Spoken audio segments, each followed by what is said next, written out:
Cafecito with Christiana. So again, you guys, we're so excited to have another episode of Cafecito with Christiana. Today we have Luis Martinez, who is the founder and CEO of We Tha Plug, a organization which I am personally involved with, and it is my pleasure to do so. So we're gonna get right into it, learn a little bit about who he is, why he started this organization, and we're gonna talk about the world that we're gonna be walking into once all of this quarantine life is over, or will it be over?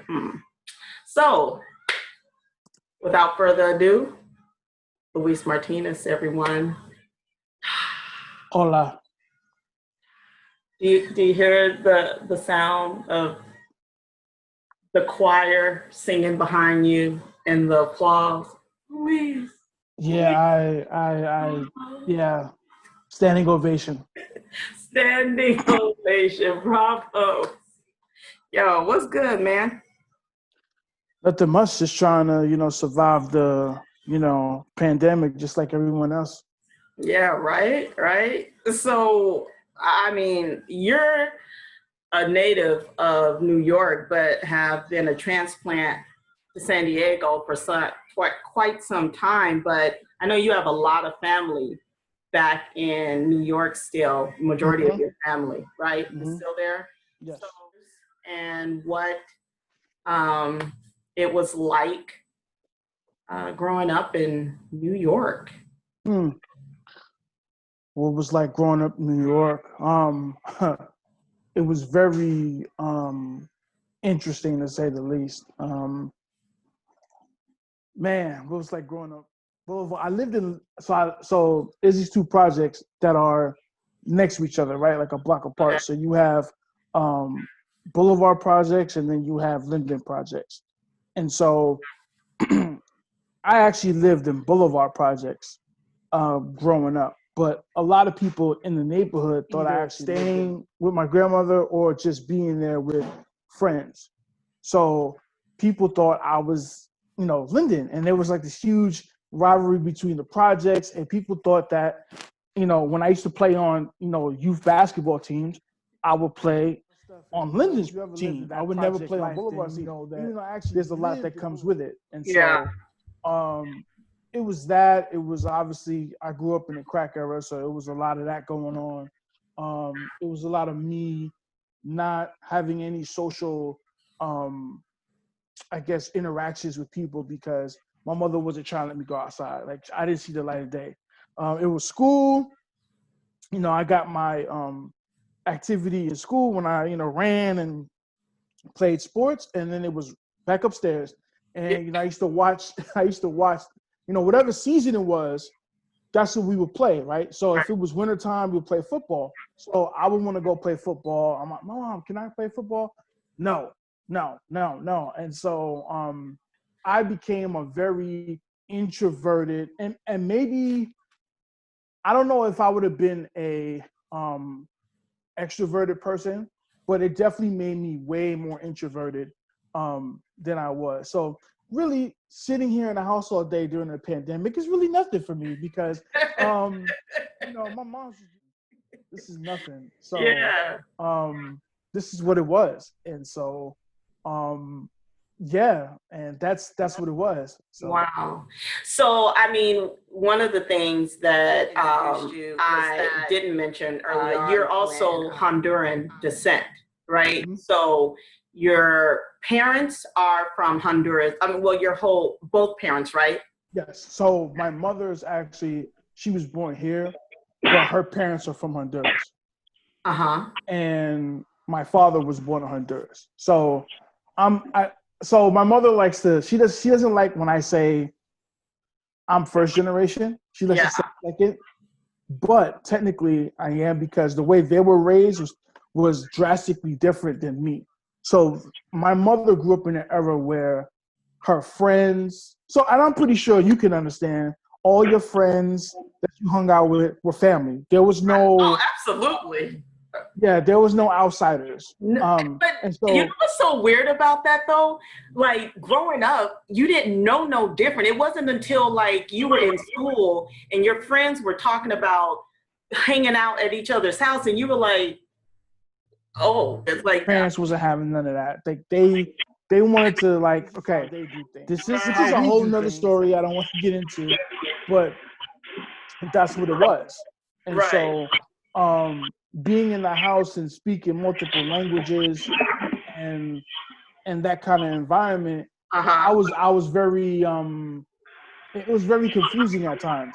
Yeah. Because you go out there in the world and you're amongst your peers that look like you, since you grow up in the hood, and then when you go home, you're or when you're around, I wouldn't say necessarily like my parents, but I would say like the older generation, when they would tell you things like, no, we're different than them. Like, don't put us in the same sentence or category. And you're like, you don't understand as a kid. You're like, what's the problem? Like, we're all the same. Right. It's not until you get things that I don't understand to this day, about no, I'm serious, like, about the culture. Like, I'd be like, that's not the way we do things, but that's just part of the growing process. Okay. So you're saying there's still things you don't understand about American culture compared to Honduran culture, or No. vice versa? There's some things I don't understand about African American culture. Oh, as opposed to gotcha. Because the way and it's shaped my thinking. So when you hear me go on rants and about my viewpoints and stuff like that, that's where that comes from. So that you bring up a really important point right there when you were talking about the difference between Black Honduran culture versus American Black culture. And so, like, talk to me a little bit about, because, my family has been in this country for many generations. So I'm so far. Talk to me a little bit about the differences that you see between the two. Someone that is immigrant, Black, coming to this country versus a Black American that's been here for several generations. Well, I mean, besides the obvious, things of both Black, and one is coming from another country, and one was forcefully employed, as I like to put it, on those types of differences. But I can speak on my culture and the grand difference. Like, so I come from what we call the Garifunas culture, right? And so even though, so when my ancestors, when they came to America, it was the very end of Jim Crow. Mm-hmm. And even then it was up north, and even up everywhere was, racism, obviously. Like, but in the North, it was a little different. The North was more like it is now in New York. It's very segregated, right? So when my grandmother came to the United States, she lived in Harlem. Okay. Like, you know what I mean? And that's for obvious. Came over in what, the 50s or the 60s? 1960. Okay. She came, and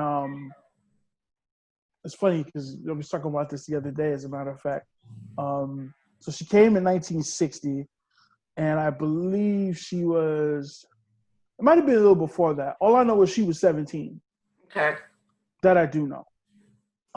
Which is probably right if I do the math on it. But actually, yes, that is that was 17. She was 17 in 1960.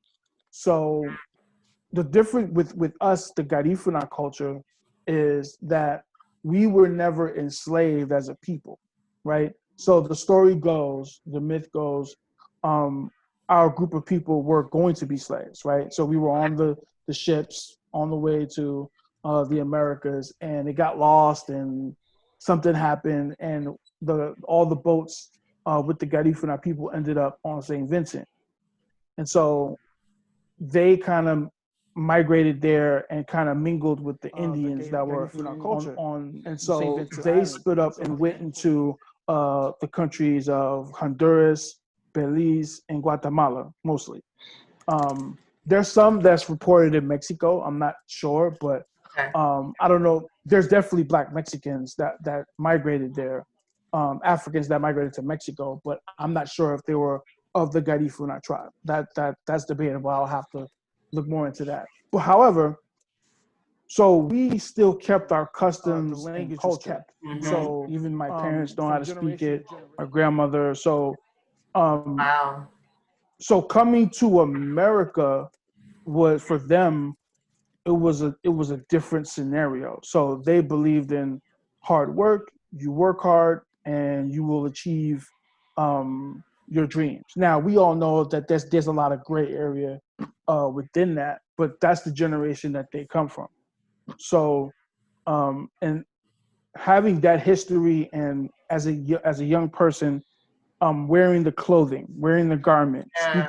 Yeah. speaking around the language, speaking multiple languages, because we also spoke Spanish, obviously, because it's a Latin country. So being around those cultures is very, very young. It shaped. I didn't realize it shaped me and my viewpoints, as an adult. So.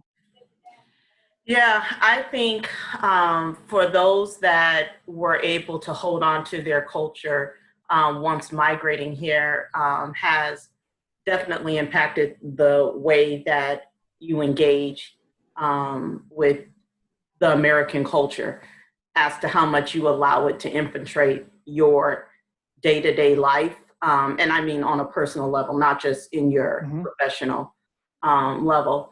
Or at a professional level. But when you were talking more about the values and traditions and how you all were able to hold on to your language first and foremost, even though you're in a Latin country that is your language. And even when you migrated, your grandmother migrated to this country, she passed that down to her children, then her children passed it down to their children. And I know that there are other cultures, some of my extended family who are from the Mexican, losing their language in the first to second generation that migrated here because it was seen as something negative and they wanted to assimilate. Why is it that do you think that your grandparents and parents didn't feel that same way? Well, a lot of factors played into it, right? I would say the large reason is because the timing in which which they came to America, and there were a lot. I wouldn't say allowed, but they were very defiant about keeping their customs and culture, right? And there's almost a level of a thin line between superiority and pride with that, like, you know what I'm saying? And it was just, look, we know our culture, we know our, because it's like we're walking around and we get to talk about our customs, our people. We're not how do you say it? We're not colonizers. We're not, we can always go back to speak the native tongue. So it was kind of that underlining confidence, borderline cockiness about it, if that makes sense. Interesting. So let's talk a little bit about how that type of upbringing carried you into your manhood stage. So after you kind of was coming of age in, your words, the crack era, and you're now coming of age in the 90s, how did life change for you, and which direction did you go into as it related to post-school and then your professional career?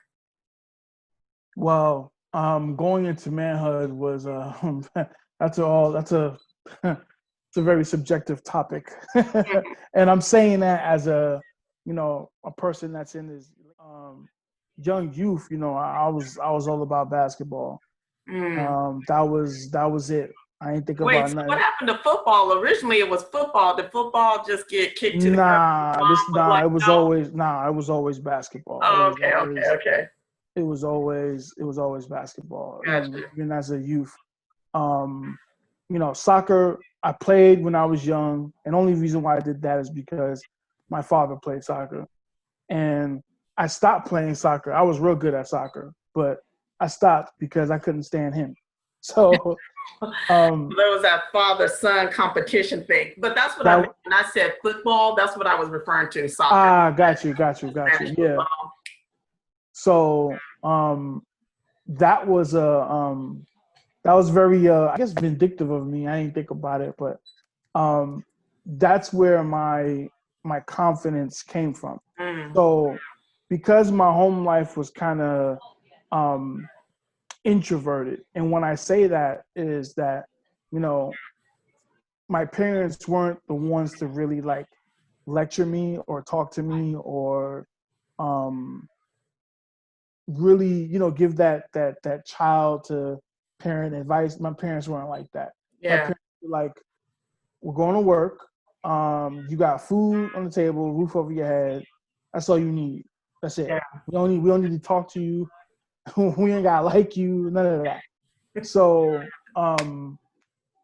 that shaped me a lot.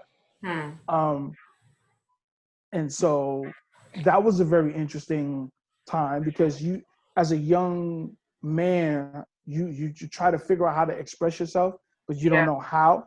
And I believe, and this is my personal opinion, I believe young men between like 13 and 22, 23, they have a very difficult time expressing themselves because they don't know how to put things into words sometimes because they're taught at an early age not to express themselves. It's always a tough it out mentality. And it's even what people, and going back to your question prior to the African American thing, it's even 20 times worse when it comes to immigrants. Because most immigrants, it doesn't matter what part of the world you're from, it could be Europe, Asia, doesn't matter. A lot of them, it's team no excuses. Nobody want to hear why you're not getting this done. Get this done. Go to school, get good grades, get a good job, whatever it may be. No excuses. And so that's kind of what I based my young upbringing on, and especially when I played basketball, I was definitely team no excuses. Wow.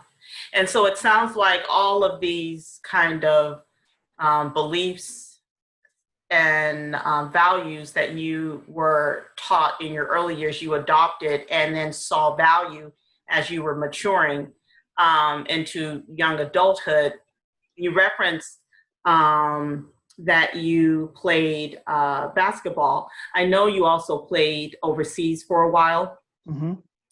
And so how did that happen? I mean, your mom went from being extremely overprotective to not letting you go out to you then going overseas to play. And not only are you going overseas and playing basketball as well, but you're playing. So what was that experience? That's what everything was based off of. From the beginning, or did you? No, from the beginning. From the beginning. Oh, okay. From the beginning, and so I'm kind of going back a little bit, but I'll get to what you're saying, what you're asking me. It was very defiant because my parents always had dreams for me. Like they wanted the typical immigrant, you're gonna go to school, you're gonna finish, and then you're gonna get a good job, right? And they didn't. It was funny. My parents didn't necessarily talk about college, right? And this is where it gets a little dicey.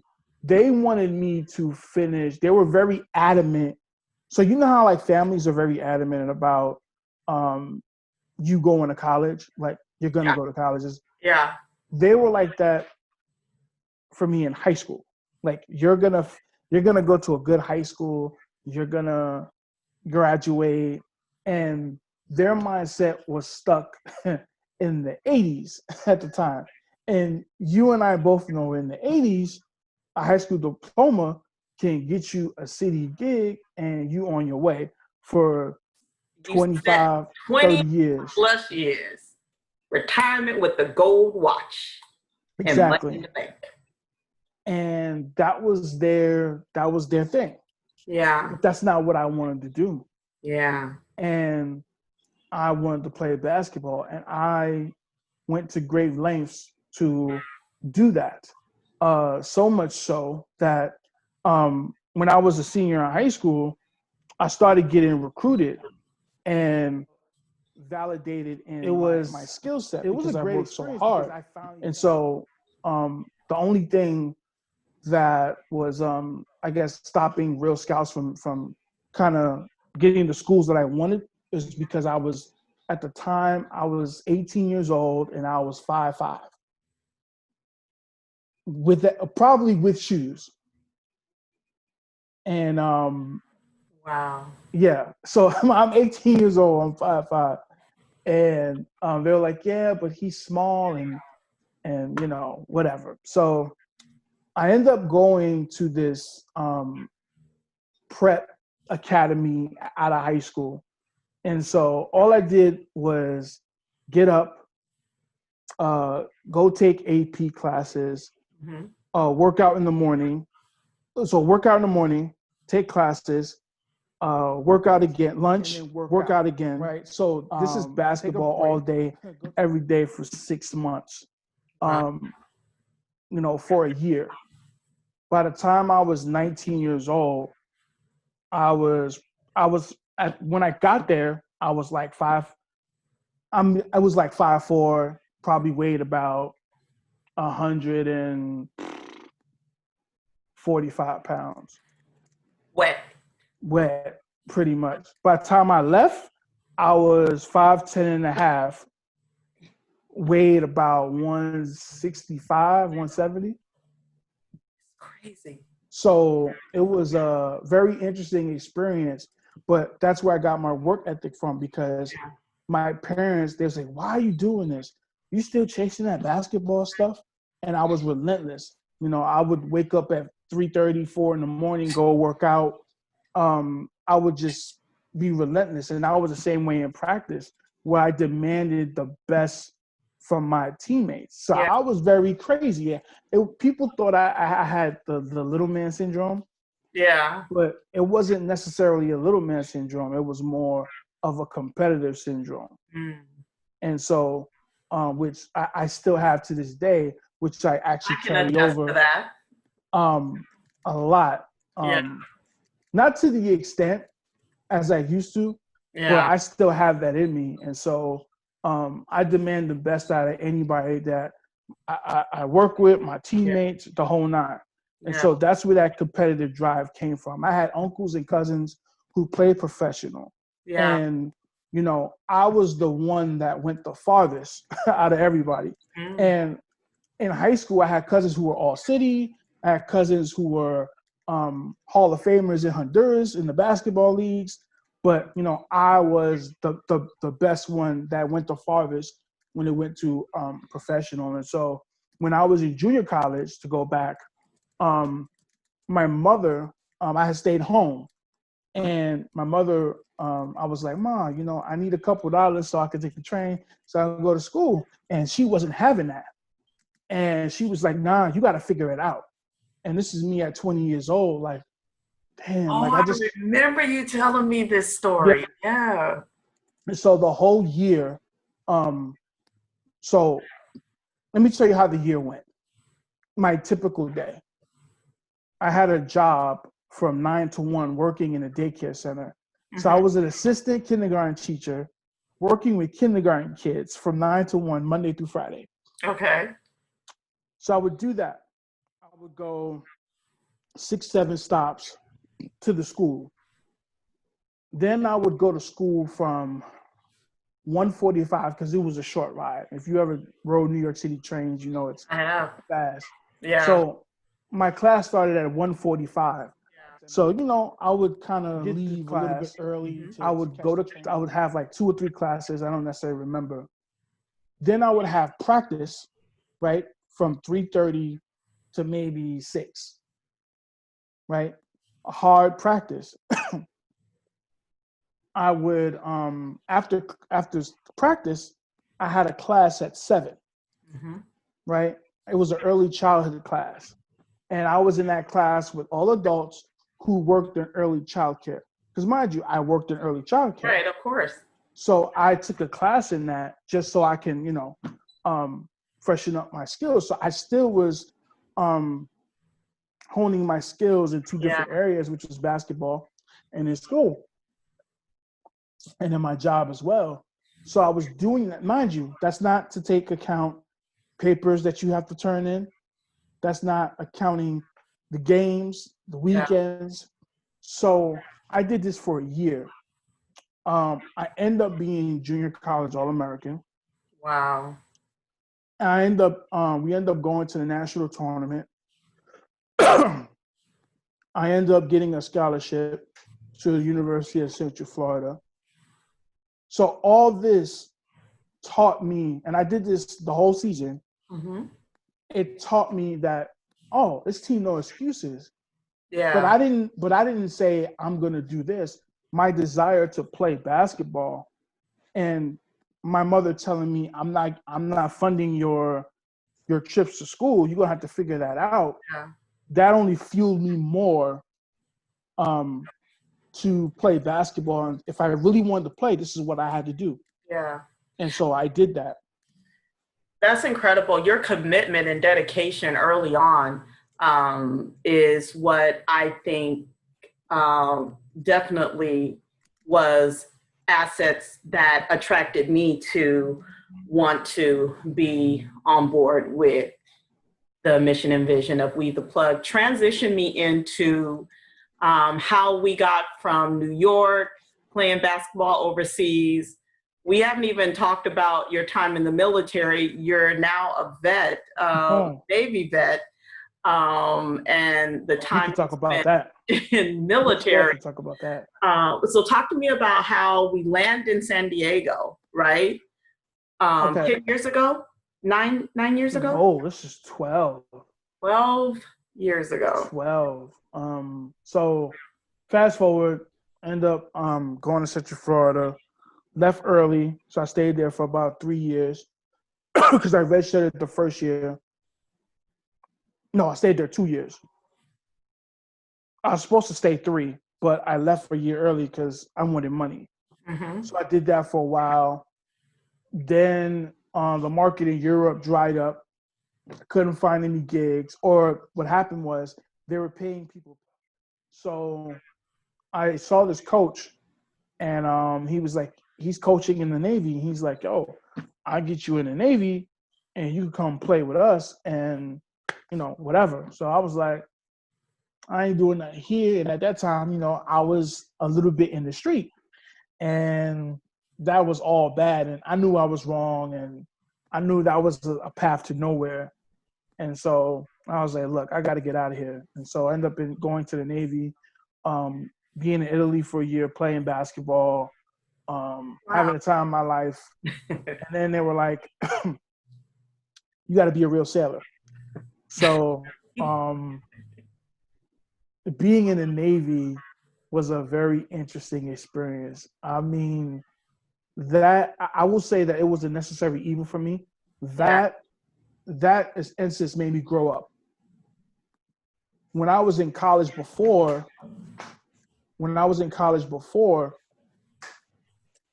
I was kind of shielded away from people because I didn't associate with them.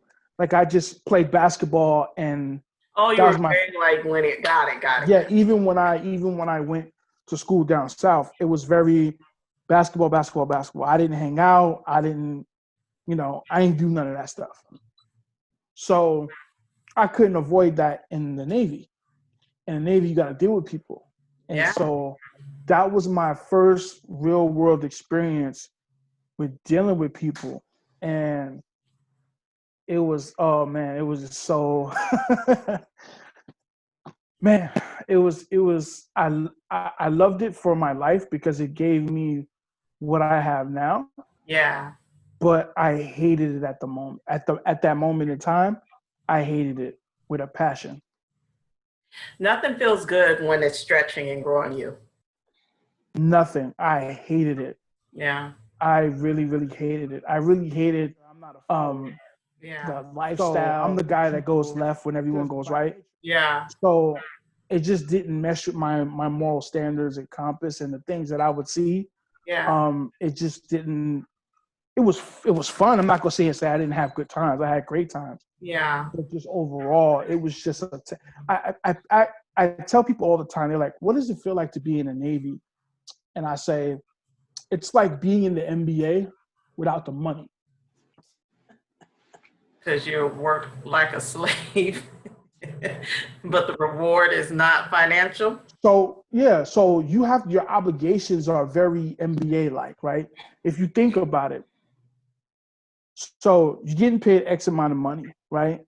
You have a contract that you have to fulfill. Not only do you have obligations, right? So when you play professional sports, and I had the luxury of doing that, Yeah. you don't just play games and go home. It doesn't work that way. You have media obligations, you have organizational obligations that you have to do. There's banquets, there's a whole bunch of stuff that you don't want to do. I was watching the Last Dance, the documentary about Michael Jordan. Oh yeah. And Dennis Rodman, he said, "Oh, for basketball, I don't get paid for basketball. I'll do that for free." He said, "I get paid for the other bullshit." Mm-hmm. And that's the media, and so that's what I was getting paid for, the tedious nonsense. Yeah. And people saw the uniforms and all that, but they don't understand what goes behind that. They don't understand the long watches, I drove the ship. There's a lot of things that I experienced that were bad, but it was a lot of good because it toughened me up and even more, and it made me into a real adult. Yeah. So Yeah. and that's how I landed in San Diego. So you're in San Diego now. You're more mature and experienced, right? And so I know you started your master's program while you were here and completed that in leadership development. Organizational leadership. Leadership, yeah, that's right. So I actually went back to play basketball while I was doing that. But after that, you were still wanting basketball. Like basketball is your first love. Because I had to finish it on my terms. Yeah. And once I was done with it, I actually was done with it. Funny story. So we were at a practice, and this is when I knew my time was over. Yeah. We was at a practice, and we were going back and forth, and there was this guy. He was from. I never probably told you this in this manner, but I refuse. I can coach. Like I can have a bad team, and I can work with that. Yeah. What I will not coach is I will not coach effort. Say it again. I won't coach effort. Oh, effort. Oh, you put in a good effort. No, I won't coach it at all. Like I'm not going to coach effort. Well, when you say effort, you mean you're not going to coach someone who is just putting in their best effort. To get up in the morning as an athlete to go work out. Oh. That's coaching effort. If I understand. If you know that we have a deadline to put in the paperwork for a grant or something, right? And this depends on our business, right? And I'm like, that's coaching effort. Oh, no. I'm not going to coach effort.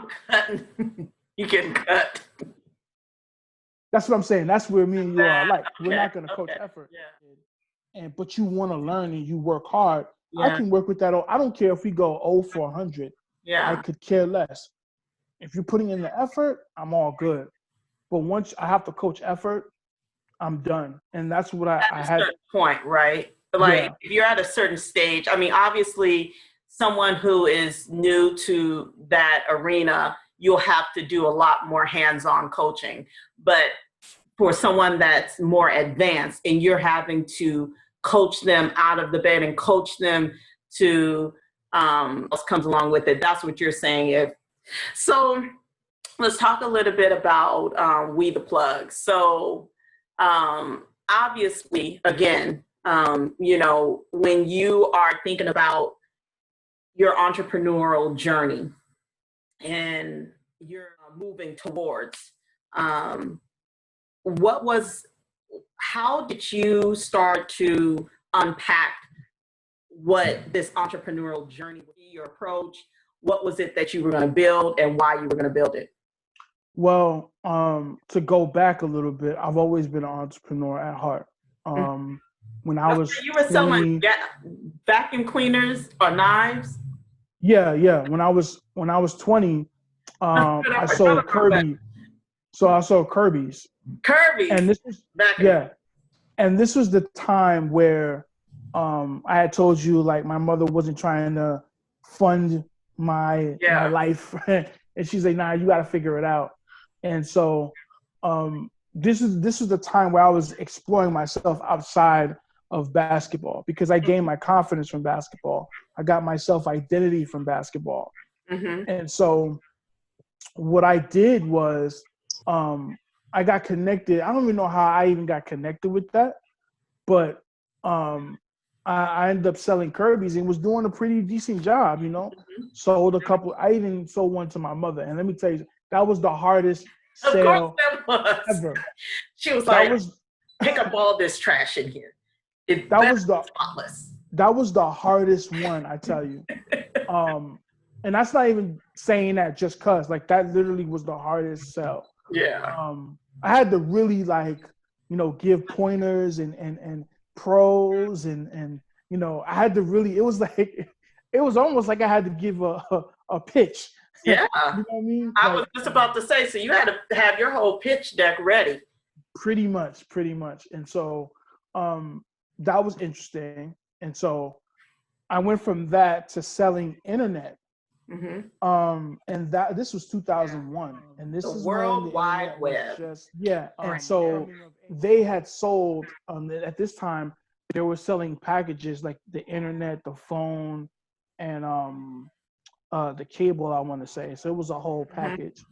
And it was just it was a great time because I really found out what entrepreneurs, even though it was MLM, like I'm gonna keep it all the way G with you, it was MLM, but I actually got to like go to different conferences and different summits and meet different people, and we had to wear suits. So I learned that from a former high school a person I went to high school with, Sean Bartley, and it's funny that I'm saying this because now he's known. He has a name, Mr. Something. Like Marshall. He lives in Atlanta now, and he sells stuff on his website, and he gets a lot of money for it. He was recently on the news, I think 2 months ago. So I got all this from him. Yeah, and he's doing his thing in Atlanta now, and so that's who I actually got the bug from him. Yeah. And his homeboy made a lot of money in MLM, and he had a whole mansion, and he would throw like parties and all that. So I was soaking everything up, and I was a purebred, like, I'm gonna get this money. And like I said, I dabbled, in a couple packs, and statute of limitations is gone, so I can talk about this. So do what we got to do. Yeah, so I dabbled in that before I actually left to go to the Navy. But that's where I got it from. But at the time, I was a basketball player. Mm-hmm. So my focus was on that. And Yeah. so I didn't really, while I was in the Navy, I used to buy, Inc. magazine or Entrepreneur magazine Mm-hmm. and read about what are the latest trends. And I didn't know what I wanted to get into. I just knew I wanted to have my own thing. I didn't know what it was. I didn't know at what point. I just said, well, I'll figure it out as time goes along. Yeah. In the meantime, I'll go back to school and, see what happens. Yeah. So Grad school, I was trying to figure out my life. After I graduated and from trying to find a gig somewhere or whatever. And so that's how I kind of fell into the whole startup space doing that. Yeah. I can't even tell you specifically when I did that. I think I just saw something on maybe Eventbrite or online or something, and just went. I can't really tell you what led me to that, but I think it was the first events that I ever went to was San Diego Startup Week. Mm-hmm. That was the first ever a startup anything I went to. Yeah. So the tickets were really cheap at the time. That was like what, about 5 or 6 years ago? 4. 4 years ago. That was about 4. Yeah, I was about 4. Okay. Yeah. And I think for veteran, well, I'm a veteran too, so Yeah. I think it was even cheaper. I think it came out to like $25 for the whole week or something like that. So I said, I'm gonna just see what's going on. I had no expectations. I just wanted to be around different people, and whatever happens. So from that alone, I ended up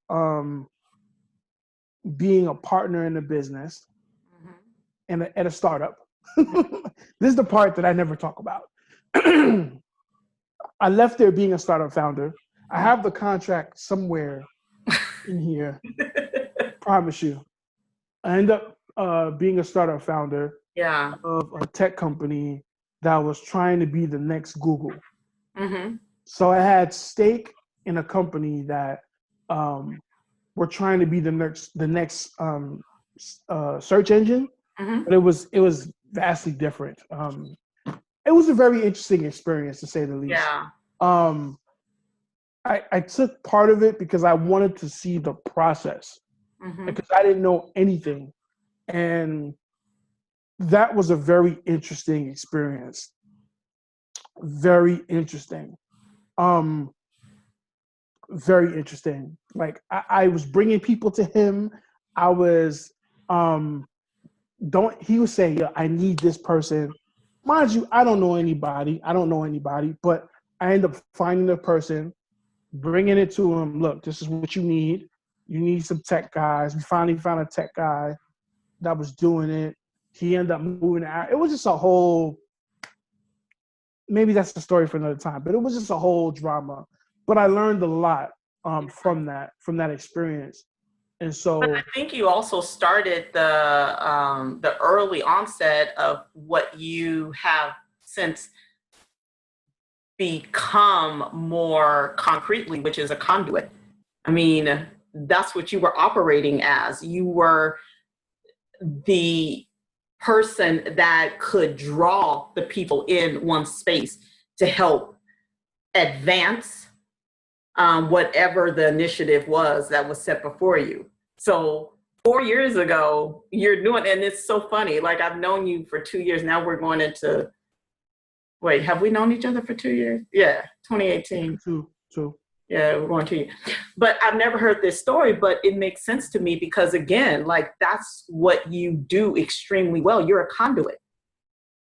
You go out, connect. You're like this beacon of light. You're like the lighthouse. Good thing, and that can mean a bad thing. Well, in your case, it's been a great thing. I mean, if I sometimes keep my mouth closed, sure.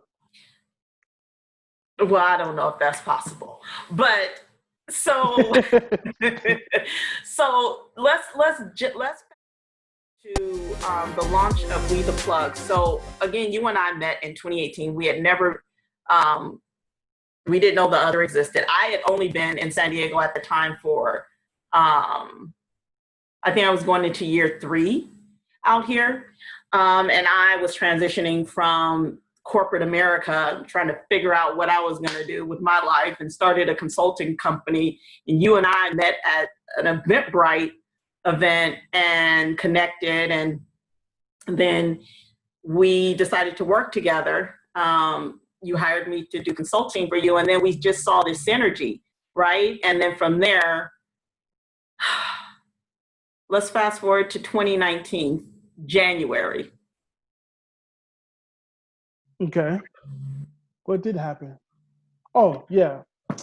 What happened? Let's fast forward to December Of 2018? Of 2018. Oh, yeah.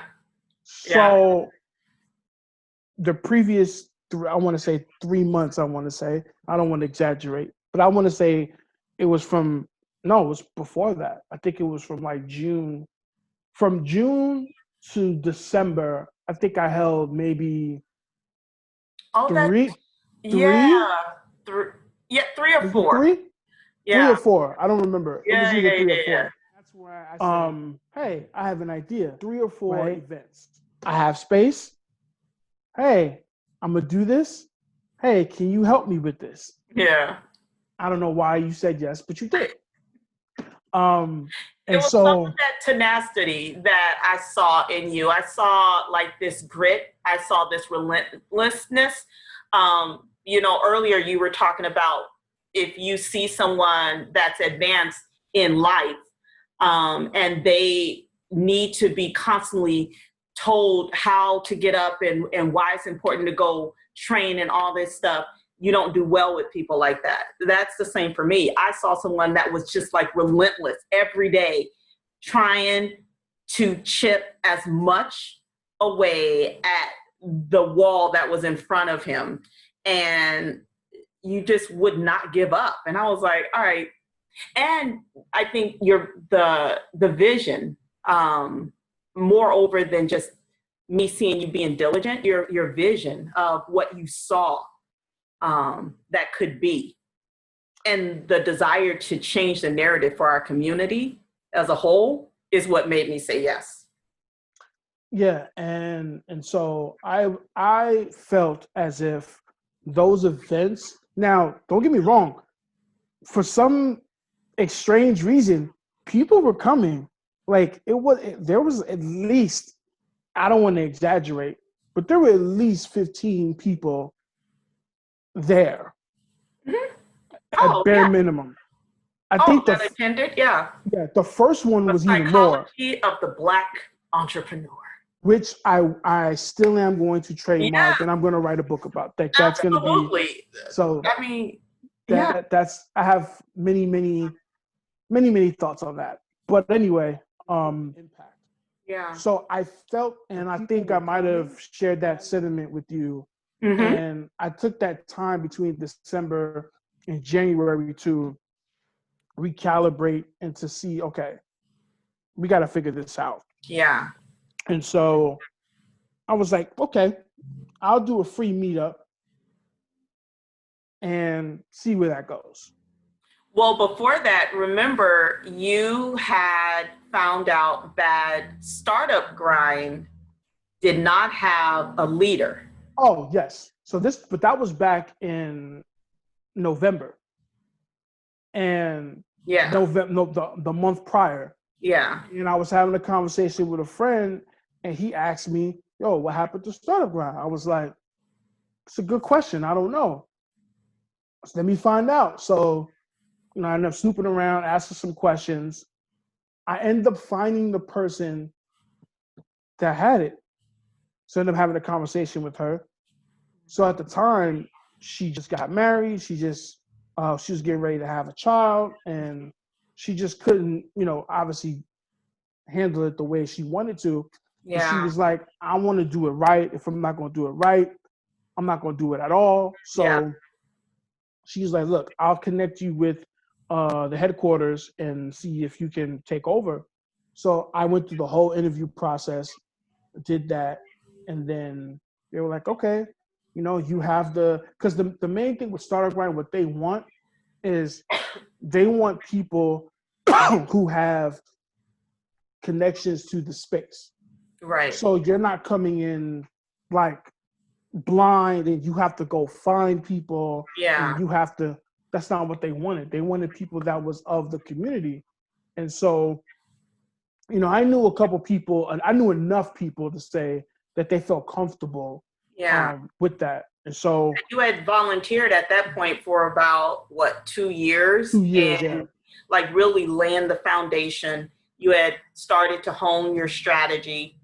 And for those who don't know, Startup Grind is a global organization that is in cities, countries all around the world that links people in the startup space together. And there are fireside chats that typically happen on a monthly basis, I think it is, and then also events to just help the startup space build a really solid ecosystem. So that was a huge decision for you to literally take what was coming next, which you didn't even know, and obviously I didn't know.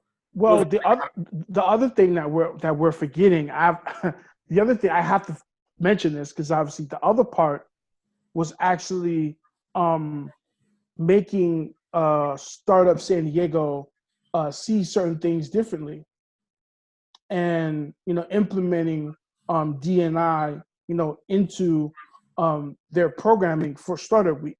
Yeah. And so that was another thing that I did that I felt comfortable in doing. And I don't know if they wanted me to fail. I didn't know if they wanted me to. I think they didn't think nothing much of it. They just was like, okay, that's what you want to do. Okay, fine. Figure it out, I guess. I don't know. Do you? And there were some things that happened in the backstory that we won't mention, but nonetheless, it was more successful than I imagined, right? For the first time. Yeah. But obviously, knowing me, I'm never satisfied. And I wanted it to look a certain way, but I also understood that it's the first time, and awareness was the goal, right? And once we establish awareness, then the next time I can go for more established individuals, right?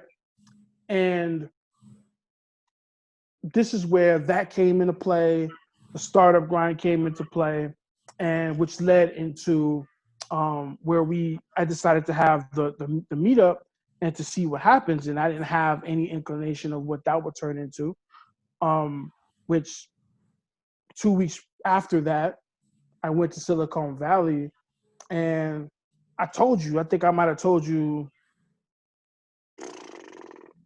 maybe a week prior. Yeah. Or something. Yeah. And well, wait, telling me that you were going to have an event? Yeah. Yeah. And you probably were just like, okay, whatever. Like, no, I remember you telling me, I remember us having a conversation, and I was like, yeah, okay. Good luck. Let me know if you need help with anything. And you're like, Chris, I don't know if anyone is going to show up or not. And I was like, I don't know either. But I mean, the worst thing that could happen is no one shows up. But you did. So the day of, because why am I forgetting her name? Shan was there. And we had lunch that day, and she was like, yo, I need to ask you a question. You really think people are going to show up to this? I just was like, I don't know. I mean, I told her, look, my expectation is like 5 to 7 people. That was my honest expectation. I didn't expect nothing more. Right. So if it was 20. Who is We Tha Plug, and what's the mission, and where are we going with this ship? Initially, the mission was to help Pan-African and Latinx founders through the process. Mm-hmm. Well, let me back up for a second.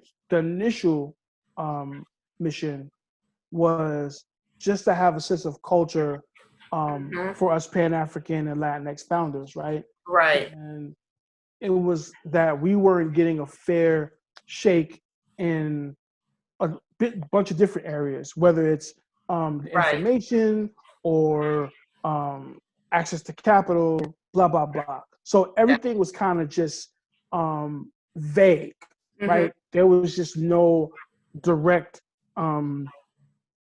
what's the word I'm looking for? We didn't narrow it down per se, Mm-hmm. which I'm actually happy that it turned out that way because it gave us an excuse to play with things a little bit and to do Okay. different things and to experiment and to go, okay, this doesn't work. Okay, that works.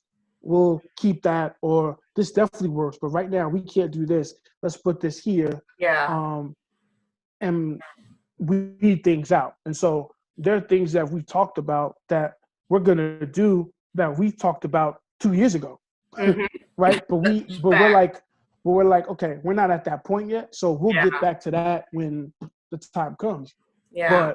But we've through different events, talking to different people, doing different things, we've narrowed it down to now just focusing on the Pan-African and Latinx community to know about not only entrepreneurship, but the startup space in general and how to build. Yeah.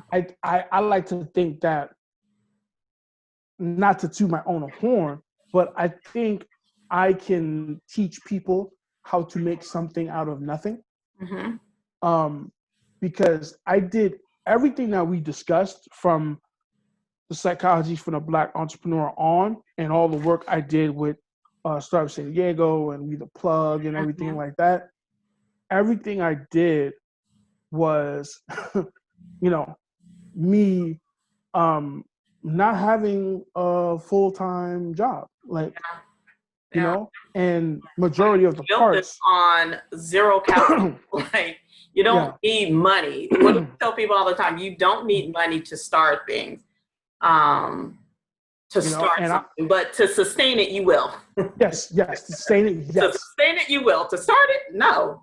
To sustain it, But you will. obviously I've been blessed to, have contracts and things of that nature come forth of it. But I mean, the majority of the time, like, it is on the struggle bus. Yeah. And that teaches you how to be creative. Yeah. So, be creative with marketing, be creative with branding, be creative with a lot of things. And so we've been blessed to have some great in-person events. I miss the outside world. In-person events Yeah. at great venues and places. And I've been able to create great relationships with different people. Yeah. And, even literally right before this pandemic, I got a big contract with a huge co-working space. Mm-hmm. And, I literally had things like, okay, this is what's going to happen. We're going to make this happen. And then, We this had happened. contracts through June, like literally with big corporations, like to set things up, and Mm-hmm. everything just was like pause. So yeah, now it's kind of like I wouldn't say obviously started from scratch, but we've prepared ourselves enough to where we're going to probably come out better out of this once we get out of this situation, of course. Yeah. And everything is safe and we go back to actual society and events. And so and now we're doing so many different things, or we plan on doing different things. And so I was just reading up on something that I think I won't mention it here, but I think it's something that we should get into because that's what I'm about. I'm about seeing what's going to happen, and that's usually how you win, when you see what's going to happen as opposed to what's happening now. Yeah, that actually takes me into the next question that I have for you. So with all that you have done in your life to get you up to this space, and mind you, this is the first pandemic of our generation. I mean, we've had catastrophic situations happen. You were coming of age when 9/11 happened, and I was there. And living in New York. And then the housing market crash happened in 2008. And so now there's this, but this is a lot different than those other two. Maybe 9/11 and this one is similar in that everything just kind of stood still and stopped because people were in a state of panic and fear. And with the housing market, it was widespread, but it wasn't global necessarily in regards to how it was affecting everyday people. The market, yes, but there was still a large population of individuals that were still able to operate, business as usual, right? So with that being said, what is your call to action, not only for yourself, but for others as we're moving into this post-COVID? Because here in California, they are opening back up. I think on Friday, they opened things back up. Level 1 or phase 1 of opening, which limits to certain businesses, but still knowing what we know about just our community as a whole, always being at the bottom of recovery and experiencing it. When I say this, experiencing it the hardest. How do you see that narrative changing with the work that we're doing with WTP and what you are wanting the global ecosystem to do as well to change that? As they say, if America catches a cold, yep. You're going to win. Mm-hmm. You have individuals, and I'm going to go on a rant, so forgive me. I'm just preparing you. You have individuals or people that want to take shortcuts. Mm-hmm. And for the time being, it's going to look like they're winning. Yeah. But it's about sustainability. It's about the long term. And I think that we've been playing the short game for far too long and saying, oh, we'll worry about that later and living off of survival mode. And I think that's been the problem all along. And so we have to start thinking about the long term, and playing the long game may mean it may take you 5 years to pop, and everything is not about celebrity. I went on a rant on Twitter. What was it? I think a couple of days ago about we got too many of our leaders, and I'm talking about in the ecosystem, that are trying to be celebrities instead of actually trying to be real leaders and trying to, do the dirty work for the cause. And now if you do the dirty work and you become a celebrity, hey, I'm all for it. Or if you become a celebrity and you use your celebrity to gain influence and give back to the community, I'm all for that too. I ain't gonna knock it, because when we get there, that'll be the case. But my problem is when you use this, when you take the celebrity and now you go somewhere with it and you like, they'll figure it out. That's where it gets dicey, because now it tells me, were you in it for the short term? Meaning this is what's popping right now. And I'm gonna, as soon as I get my brand up, I'm doing something else.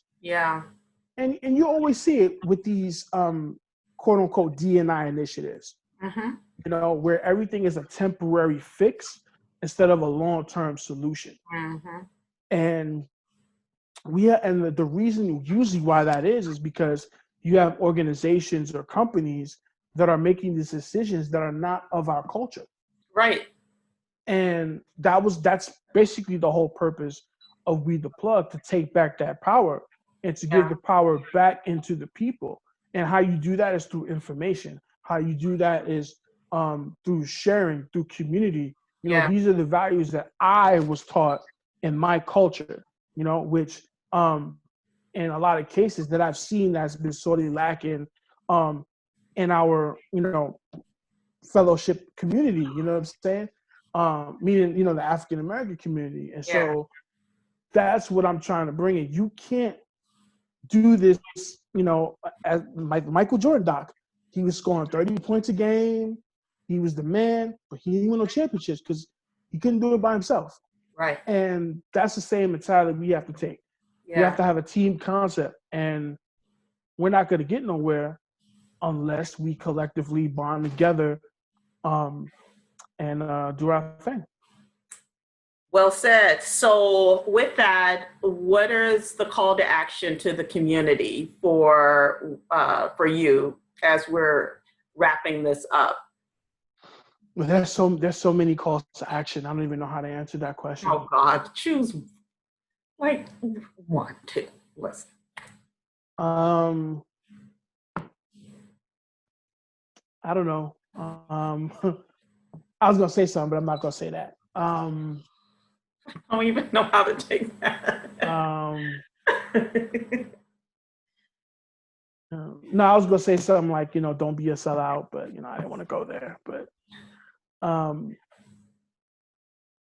don't know. Just